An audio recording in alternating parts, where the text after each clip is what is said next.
O cara, quando ele é cachaceiro raiz, ele não mistura cachaça com nada, ele toma pura, velho. Pra ele sentir o gosto mesmo da cana, mano. O bêbado chegou num bar, aí pediu uma dose. O cara colocou a dose, ele tapou o nariz e aí golou de vez. Puff! E o dono do bar só olhando. Demorou uns 2 minutos, ele pediu outra dose. O cara botou a dose, ele tapou o nariz de novo e pau! Pra dentro. O dono do bar incomodado. Porra, é essa? Porque esse cara toda vez que vai beber a cachaça, ele tapa o nariz.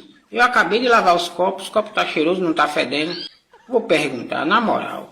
O bêbado pediu outra. Aí o dono do bar falou, não, velho, você vai ter que me explicar porque toda vez que você vai beber a cachaça, você tapa o nariz.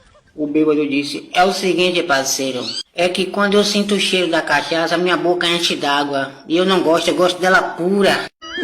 Acaba a vergonha.